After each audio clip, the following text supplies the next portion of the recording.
People are driven by the search for better.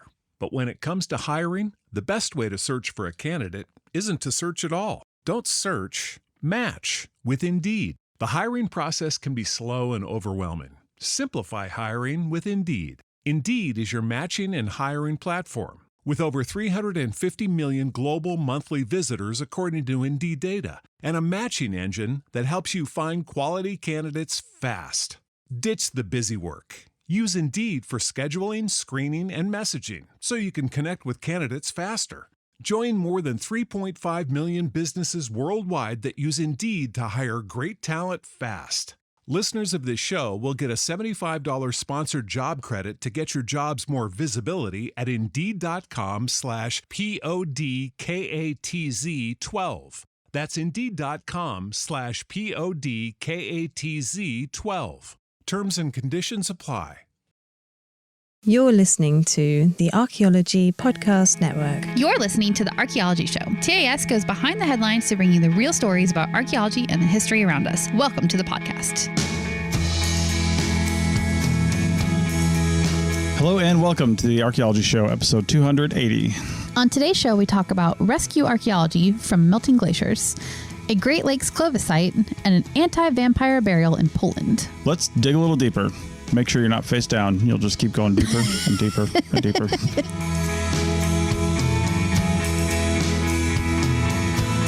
Welcome to the Archaeology Show. Hello. Happy birthday. Oh, it is. Yeah, Calling you out. It has been my birthday recently. Yes. When you're hearing this, yeah. Yes. Well, it's been everyone's birthday, technically. Well, everybody does have a birthday. Yes. Yes. That's Happy true. birthday to the world. How did this go from happy birthday to me to happy birthday to the world? Well, we got to be inclusive. For everyone that's having a birthday right now, happy birthday. There you go. Perfect. Yes. Happy to all September birthdays. Yeah. September is literally the best month in the whole world. Come at me. It is. It's still kind of summer. It's kind of getting fall. It's literally pumpkin spice comes out. Pumpkin spice comes out. Leaves start turning. Your parents were happy at Christmas. It's all a good thing. I mean, why do you gotta go there? No, I feel very fortunate to have been born in September because I do love this month so much. And also, I have the best song for my birthday. What's the song? 21st of September. Do you remember? I'm not singing right now. I don't. If you don't get that. No. Okay. Well, you know what's not good for September? Global warming. Well, no, it's not really good for any time of the year. So, yeah. Global warming can't exist, though, because it's getting colder right now. That's not how that works. Says people who don't know science. So yeah, always jumping on the arguments that the people on the wrong side make. Yeah, well, you got to play both sides. Yeah, I guess so. You have to understand where they're coming from, maybe. Yeah, but global warming is good for archaeology. It does have its moments, I guess. So we'll call it a silver lining, I guess. And we've had topics like this before where we talk about sort of the silver lining of something like global warming. And this article is another example of that.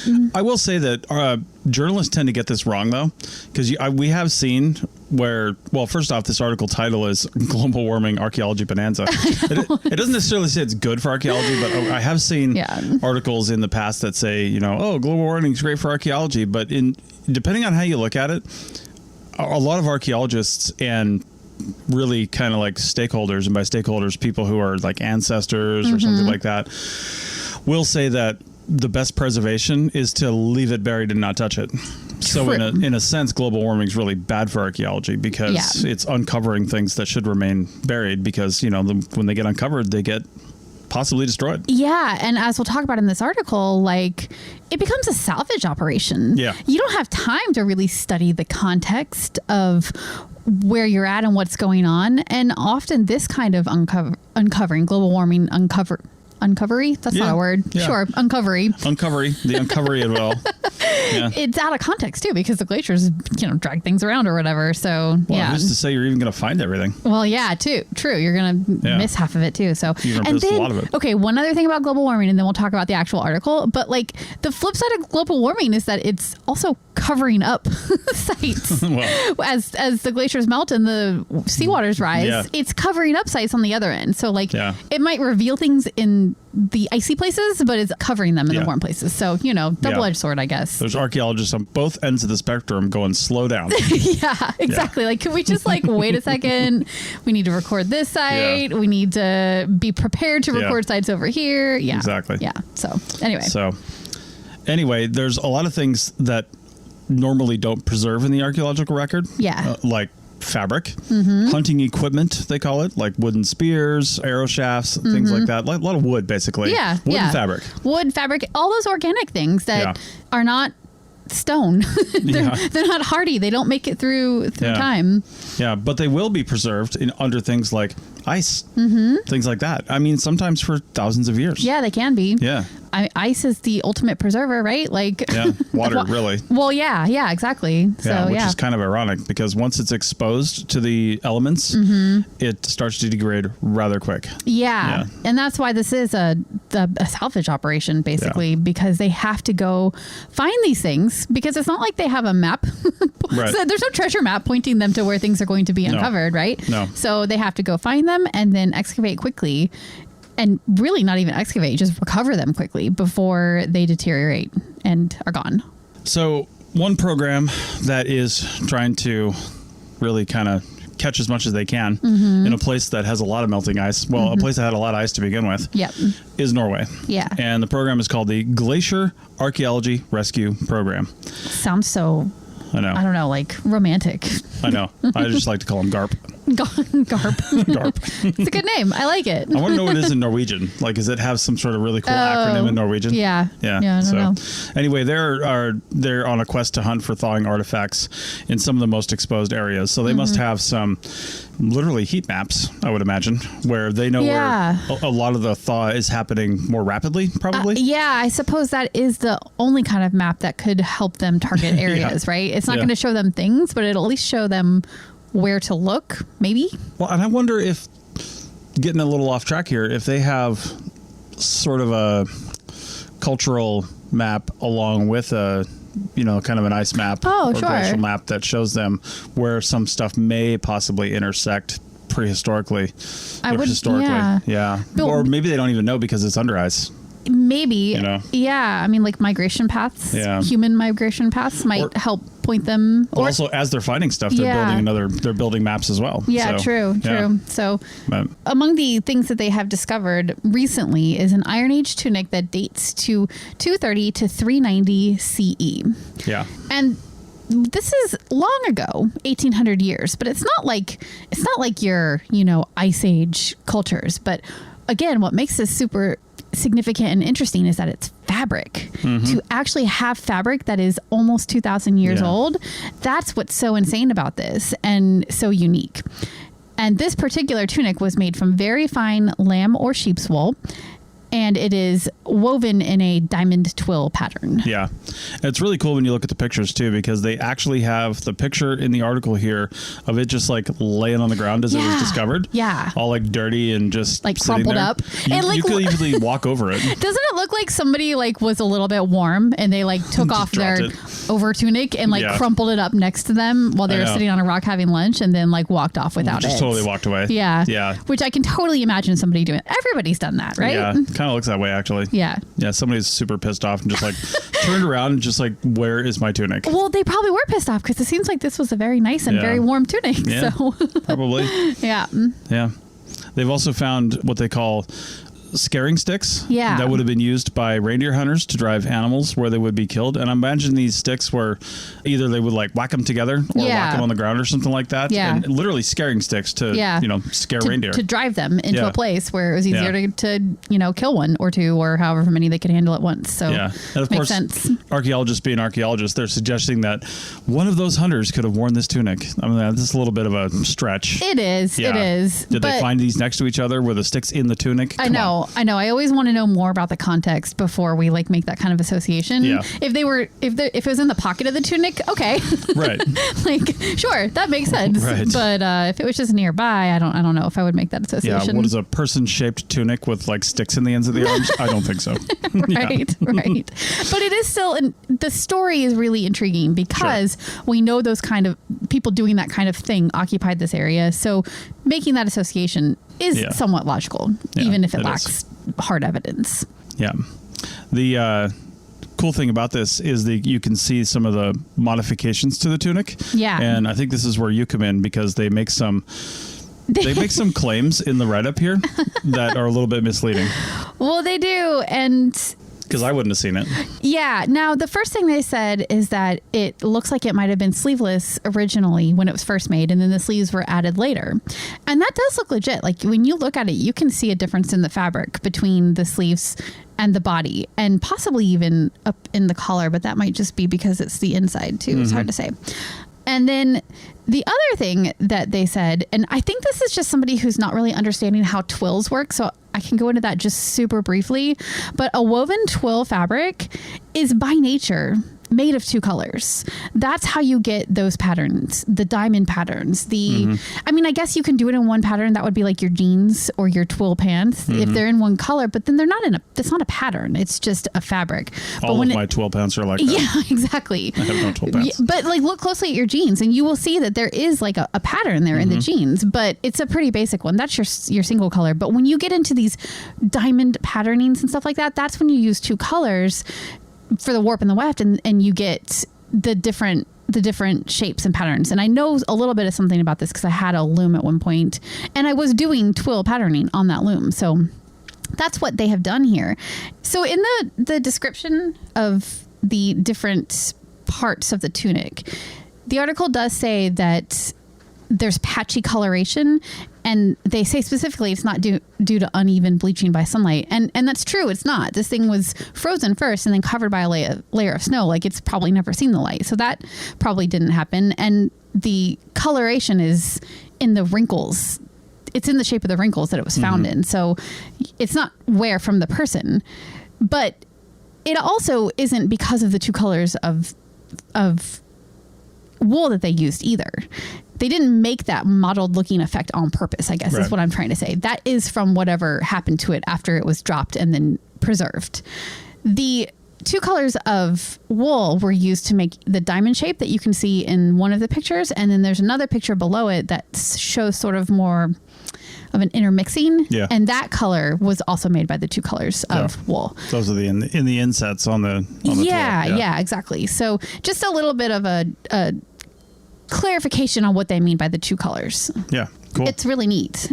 Those kind of twills are complicated to make, so it's definitely a more advanced like weaving technique, and it's really cool to see it on such an old piece of fabric like this. Too bad they lost it. I bet they were very sad about it. Yeah. All right.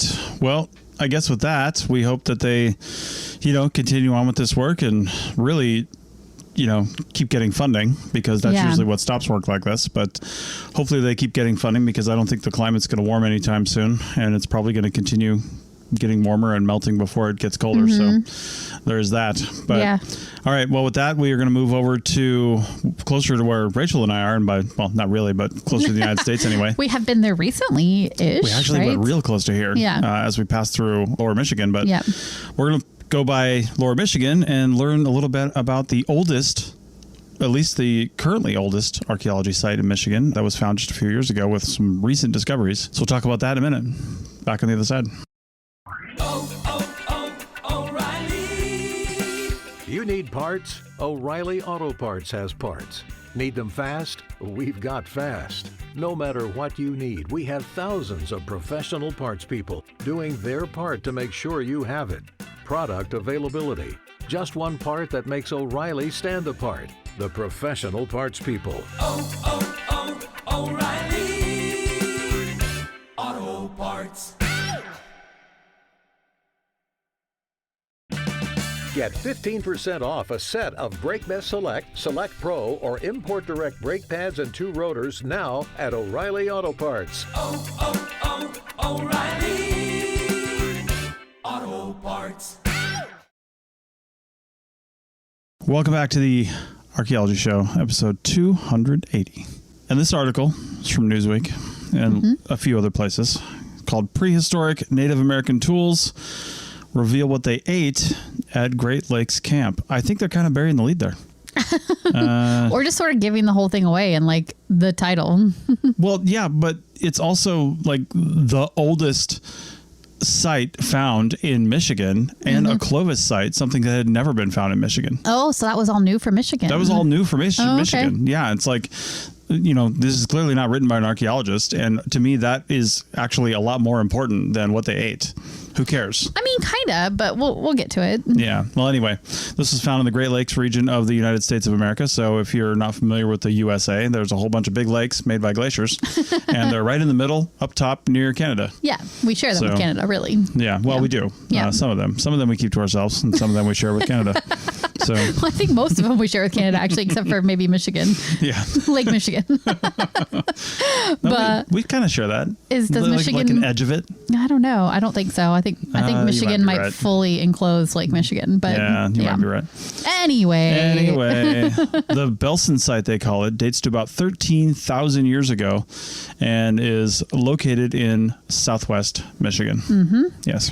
And it contains artifacts from the Clovis culture. Yes. And they were first reported on in a paper that was published in 2021. So more information coming out of this study, apparently. Yeah, they keep... or this site, not study. Yeah, they keep researching here and digging here.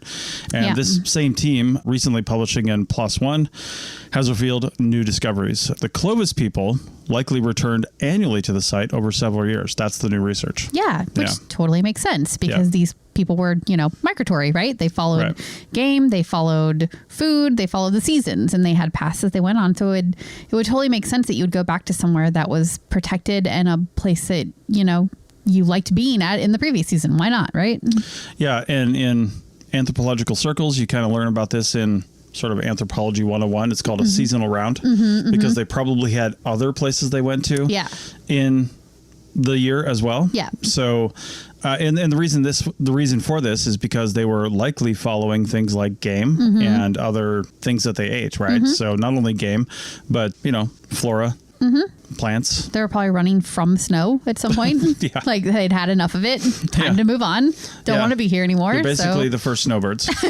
So that's why they ended up in Mexico at the Clovis site. They were snowbirds. It's perfect. Yeah. I mean, that's the way we live right now currently, chasing 70, right? Well, like I said, that's why they ended up in New Mexico at the Clovis type site. Well, these exact people did? These exact people. Okay. They went down to New Mexico, founded the Clovis type site, and then, That's a big claim. So that's where they get their name, if you haven't heard us talk about this before, is Clovis, New Mexico is an actual place. Yes. That's the first place that this particular projectile point, spear point, if you will, was found. It's a very particular type of thing. It's got straight sides fitted onto the end of a spear. It's got what's called a flute down the end of it, which is just a really long, flat flake taken out of it on both sides. Yeah, and it would have made it easy to haft it onto whatever they were wielding it with. So. Yeah, well, typically a spear. Yeah, they typically didn't have arrows yet. Yeah, so. It would have been too big and heavy for an arrow anyway. Yeah, it would have been. So I just mean material-wise. It could have been whatever kind of material they were hafting it to. Yeah, so anyway, that's where this was named for the place it was found. The actual site it was found at was called Blackwater Draw, but it was found inside of a mastodon or a mammoth, one of the Something two. Like that, yeah. One of the mammoth things, one of the big elephant looking things. So anyway, it was, at Clovis, New Mexico. But these points have been, linked to what they just call Clovis culture because they haven't linked it to like a particular, Native American culture. They just call it all Clovis culture because of this point type. And it's all over North and South America. So yeah, these were some of the earliest people that were in North and South America. And this was just the typical type of point that those people used. And it does make a connection between all of them, although there very certainly would have been regional differences among all the people. So yeah. Now the problem with Clovis culture is that it's sort of incorrectly, I believe, makes it sound like it's one culture of people that is populating across two continents during a couple thousand years history in this hemisphere. Yeah. And taking this knowledge of this projectile point and just, proliferating it across both continents, right? Right. Which is more than likely completely false. Yeah, these people were all very different. They had lots of they were living in very different places in some cases. Yeah. So you can't assume that they were that similar. But this lithic technology did spread among all the people or was developed independently. I think there's a lot of argument about that as well. So we're not going to get into that. But to get into it a little bit, I think you have to. I think personally that there was a combination of the two, because I think there's only so many ways to crack a stone to haft it on the end of a spear personally. But also I think that it did spread a little bit. You know, people see something and they like it, or people find something, they pick it up and go, that's cool. How do I make that? And then they try it and they make it and then it works, right? So I think that those ideas can spread, and they do spread because it works, right? You trade them and then you copy. You copy. Yeah. You learn and you do what works, right? Yep. But I also think that it can be independently invented, because nowadays we've worked in so many different parts of the country, and you see the same types of points. They might have small different regional variations, but you see the same types of points with their same shapes and their same little ears and notches and corners and all that stuff. That's true. But there are 100 different names for the same shape. There are. Because now people give different names to things, right? But for some reason, Clovis got one name, and, you know, Folsom got one name, and some of these things got one name, and now it's Clovis culture. I guess there's less variation maybe back in the earlier times. It's so distinctive. And it is very distinctive. It's very distinctive. So now Michigan has Clovis site now, and it's not the Belson Point, right? It's the Clovis Point. It is. So anyway, something significant here is this site.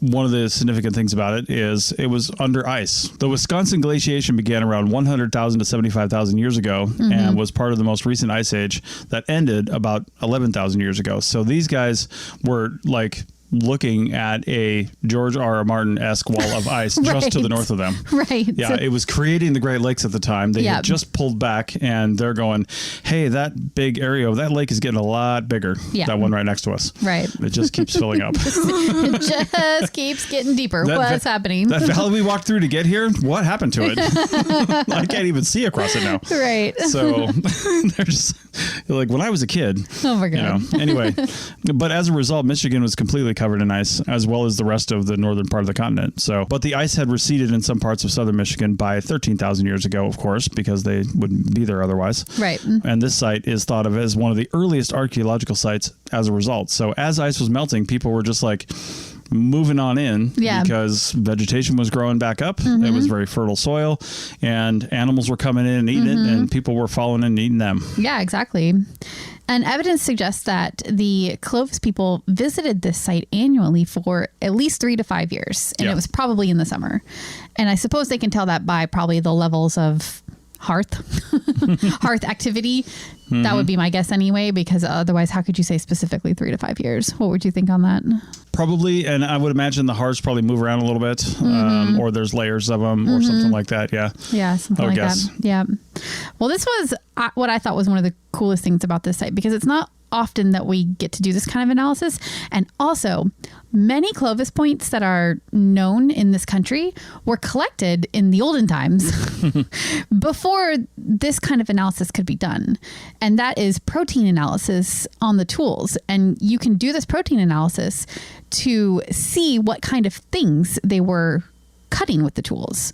Yeah. And then that would give you an idea as to what they were eating, right? Yeah. And you have to collect the tools in a certain way to preserve that data. And I think that we probably have lost that from older tools. Oh, yeah. And you know why? Why? Because archaeologists back in the day, and some still today, would just pick it up and lick it. Okay, they lick pottery, not tools, or bone. Maybe it's bone. Is it bone that you lick? I don't know. I don't lick anything. To figure out what it is. Right. Yeah. So I don't think people are licking stone tools typically. I think they just lick stuff because they're like, archaeology. But they certainly were getting contaminated, right? Like if you have deli meat for lunch, turkey, you have turkey meat in your sandwich, and then you go touch a tool, you're transferring some of that to it, and then it just corrupts the entire sample, right? Those archaeologists that eat like a can of sardines for lunch, like everything has sardines on it after lunch. That's so gross. Nobody eats that. That's just mean. Oh, we know somebody. Well, okay. Yeah, so that's gross. But anyway, that would contaminate the sample. And so many older sites, you just can't do this kind of analysis. But we know now that we can do this. So you know, sites that are found today, you can protect these tools and then do this kind of analysis. So I'm not sure how much other evidence they have of the diet through the protein analysis of the tools, but I'm sure that archaeologists are looking out for that these days so that we can do that kind of work.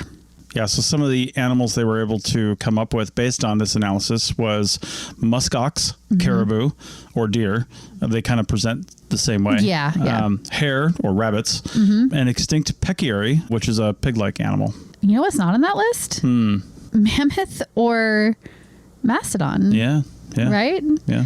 Which is interesting because They might not have just been up in that area. They might not have been in that area. That could be happenstance. Yeah. We do know that Clovis points were used to kill them because there's many kill sites that have, Clovis points in them. A lot of Clovis points have been found in them. Yes, exactly. So we know for sure that they were doing it. But what is interesting about this is that it just, again, shows that Clovis people didn't necessarily only hunt big game. Right. They would adapt to what was available to them. And in this particular area, it must have been those smaller animals. Although, smaller... When we're talking about a muskox or a caribou, those are still pretty big animals. Pretty good size. Yeah. I probably still had to go through some effort to get those, to take one of those down, but still.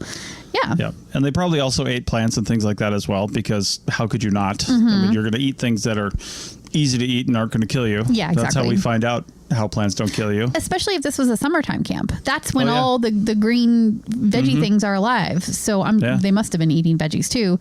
Yeah. But the evidence of those did not survive in this particular case. I can imagine just sitting out there going, salad. Ooh, caribou. Yeah, definitely. I get it. Yeah. They probably were eating nuts and things too. Yeah. I wonder if they can do analysis for that kind of food. Right. Although I guess you don't really cut those with a knife, do you? Why would you cut a nut with a knife? Well, you'd have to crush them sometimes with other rocks. Yeah. So, yeah. Maybe. So, it probably wouldn't show up on there. Right. Anyway, the site is positioned over a river channel. I have some comments about that. With good views where people likely watched herbivores crossing the spring where they would kill and eat them. So they would just have good visibility. Yeah. Now, that's what the article said. Positioned over a river channel. We don't really have a picture of that necessarily. No, not exactly. But I'm wondering, is the site currently positioned over a river channel? And was it positioned over a river channel? Because this area of Michigan has a lot of soil. I don't know how deep the bedrock is, but typically in these glacial areas, there's a lot of glacial till. There's a lot of soil. There's a lot of area like that. So rivers would be moving around a lot. They just move around a lot. Rivers do. Yeah. So I'm wondering where the river was 13,000 years ago. They must have evidence that it was here, because that is something that archaeologists are well aware of. So whoever's doing this work knows where they were in proximity to the river. It just says is positioned and not was positioned. If it is positioned now, what are the chances it was positioned there 13,000 years ago? I hear you. That might just be bad wording by the journalists, though. Unless it's moved and moved and moved and now it's moved back. You know what I mean? And it currently is positioned and was positioned, which is obviously possible because a lot of times rivers will contain themselves within an area, maybe because of the bedrock. The river is contained within an area that has always been suited to this area, which is totally possible. So anyway, smaller game would have been hunted more opportunistically, of course, and larger game would have been followed. So yeah. That makes sense, right? Obviously. Yeah. Okay, so while these guys were over there hunting game, people over in Poland were trying to keep vampire children from coming back from the dead. We'll talk about that on the other side of the break. Welcome back to episode 280 of the Archaeology Show. And now it's time for more vampires.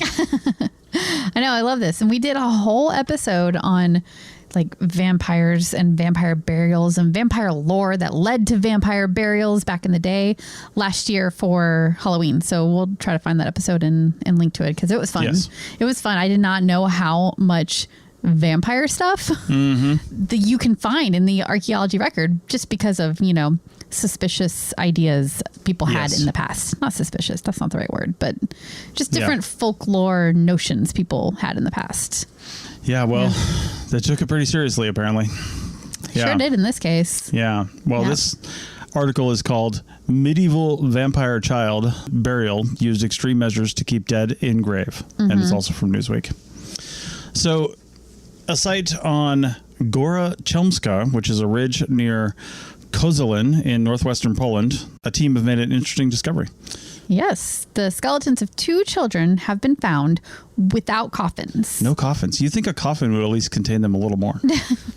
Yeah, that is interesting. Is it maybe it's a like coffins are only reserved for Christians, religious people? Yeah. And you were a vampire, so therefore you don't get a coffin. Maybe I don't know. I feel like if you could put a vampire in a coffin, you could just like really strap that thing down. I mean, coffins are their beds, right? Yeah, well, I mean that's true. Depending on which story you're reading, but I know, but like you could also like nail the crap out of a coffin. Right? You can. That's true. Yeah. That's true. So both of the skeletons of these children were laid on their backs with their skulls facing west.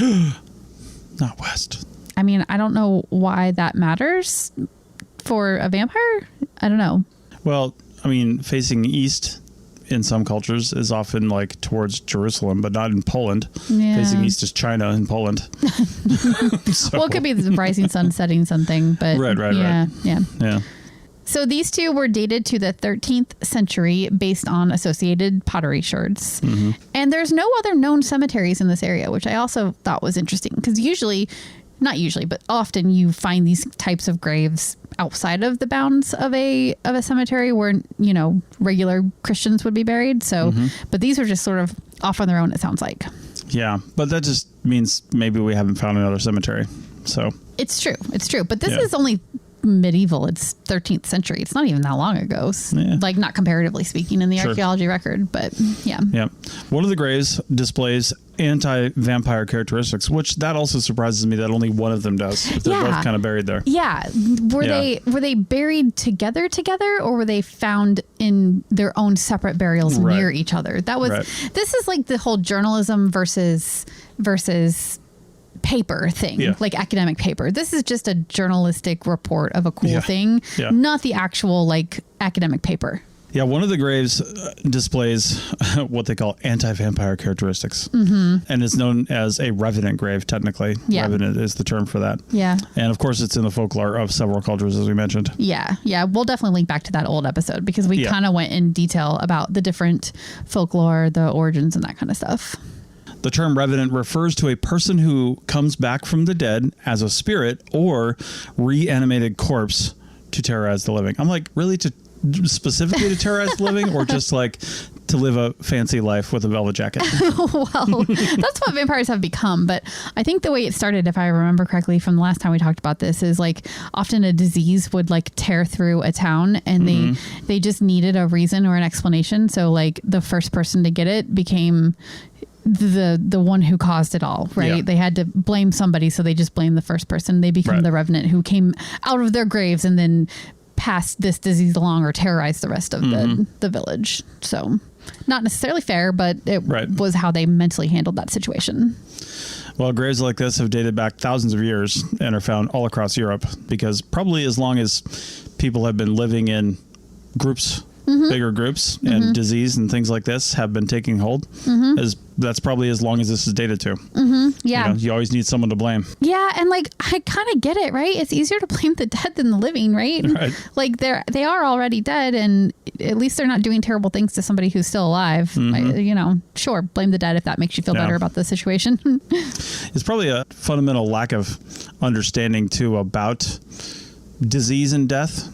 Somebody may have thought to have been died, especially like in bed or something like that. Or maybe they actually put them in the ground, but they just either were unconscious, had a low heart rate, something like that. Yeah. And then, started banging on their coffin or, banging on or literally coming out of the dirt or something like that, but actually weren't dead. Right. They were just very sick or something like that. And, that's how these things come around. So like I said, fundamental misunderstanding of medicine. Yeah, definitely. Yeah. But anyway, people have taken various precautions to prevent the dead from rising, which is horrific to think that you're possibly barely alive and possibly even conscious of something. Most of these people were actually dead when these things happened. Of course. Yeah. They were not actually just sick and kind of unconscious. Oh, I doubt they were. Yeah. They were dead. I mean, people weren't that monstrous, not even in a place and time when they didn't understand disease, right? Not usually anyway. But some of these things included placing large stones on the legs or piercing the body with a lance to fix it to the ground. I love these because if somebody gets reanimated and they're essentially immortal, I mean, how long is that actually going to stop them? Right. I mean, probably not. I mean, maybe a little bit, but not forever. Yeah, another one that I thought was really kind of funny was burying them face down. So when they reanimate and just start digging, they just go the wrong direction. They just keep getting deeper and deeper and deeper. Right. Yeah. It's like, well, again, eventually, let's just come out the other side. Well, no, not that exactly. But I don't know that it will fool them for very long. But hey, maybe it will. You got to do what you got to do to try to protect your living family, right? Yeah. But there does seem to be one surefire way to maybe stop them from coming back. You would think, right? Maybe, but they are dead and they could do magical things. But yes. In this case, one of the recently discovered children had its head removed from its torso completely. Yeah. And if I remember correctly, one of the burials we talked about last year also was a head removal situation with the leg down between, or with the head down between the legs or whatever. In this case, the skull was just placed face down, and then they put stones on top of the torso. I guess by separating the head and then putting stones on the torso, that would somehow stop the child from coming back as a vampire. Yep. The burial also appears to have been marked by 2 pillars because they saw post holes. Oh, interesting. Yeah, when they were digging. So, and for anybody, if we haven't talked about this before, when you are doing an excavation, you can actually see evidence of where wooden posts were in the ground. And even if the wood is gone, the wood essentially, I don't want to say turns into dirt, but it kind of turns into dirt. Well, it does. It starts decomposing, and the dirt where it was is darker because it's stained by the decomposition of the wood that was there originally. It's really cool. Yeah. You can literally excavate post holes, and they call them post molds. Yeah, and they'll be perfectly circular. Yeah. It's very clear when you're excavating one of those. They'll be the shape of the post. Of whatever the post was. Yeah. So usually circular because, trees. Yeah. Well, depends on how well somebody cut it. I mean, perfectly circular? I mean, how good was the woodsmith? Okay, the lumberjack. Well, they were usually circular, but anyway. Yeah. Anyway. Yeah, so I wonder why they would be marking it. Was it like a don't come near here, there might be a vampire marking, do you think? Could have been. Another thing that's missing from this article is the context, more context around these bigger context. Are they near a village? We know it's not associated with another cemetery, but are we near a village? And this is they put up some kind of marking using these post holes to stop people from coming over there, or what? If it's out in the middle of nowhere, what's the point? Yeah. But, yeah. Hard to say. Anyway, these were all common techniques for burials of what people thought were demons in some cultures. Yeah. So anyway, they removed all this, which I think was probably, not super smart. Probably should have just reburied it and put some more rocks on top of it. But, yeah, now the kid's going to be a vampire. Good job, guys. Yeah. Better get my steak out. I know. But anyway, they removed it, and it's awaiting further analysis. Yeah. So we'll see. Hopefully find out more. Maybe they'll get an actual, academic study out, which will give more details as to the actual context. Because I'm always interested in that kind of stuff. Yeah. Archaeology is never just the one thing. It's the bigger picture around the thing that really tells you so much more about it. And with journalism, they do very much get focused on the thing and not the overall picture, which I like the picture. Yes, pictures are good. Pictures are good. I'm simple. Draw me a picture. Draw me a word picture. It's a call back to deep fans of the Archaeology Podcast Network. I cannot with the word pictures. Anyway. All right. Well, with that, we actually have some interesting episodes coming up here in the future. We've got a couple of interview-based episodes, and we've got one of them is a little bit of a promo for the Archaeos Film Festival coming up, which you may have seen in our socials. We're promoting the trailer for it because we are doing some interviews with some of the filmmakers. Yeah, super exciting. Yeah, that's coming up in October, actually, and there is some film festival is. The film festival is. Yes. Actually, there's a YouTube short, and I think it's also on our Instagram. So if you go check out ArcPodNet on YouTube and on our Instagram, you can see the trailer for that. But keep an eye out for that because that's coming up in mid-October, and it's a virtual film festival. So, and it's free. Yeah. And we've actually seen a number of the short films, and you can just log in, and you have a week because it's all proprietary films, so you don't have forever, but you have a week to go actually watch some of these. And there's some long form ones as well, which we haven't actually watched yet. We're going to do that, but when it comes out. But the short ones are anywhere from 6-7 minutes to 20-25 minutes. A lot of the ones we've seen are really well done. Oh yeah, so great. Yeah. Yep. But definitely check that out. It's nice to see a virtual film festival. You can watch it from anywhere in the world. Definitely. So anyway, all archaeology and kind of history focused. So yeah. Anyway, with that, look out for more information coming on that. And with that, we will see you next time. Bye.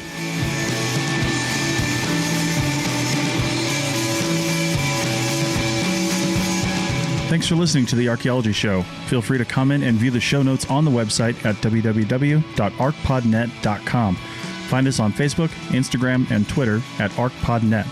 Music for this show is called I Wish You Would Look from the band Sea Hero. Again, thanks for listening and have an awesome day.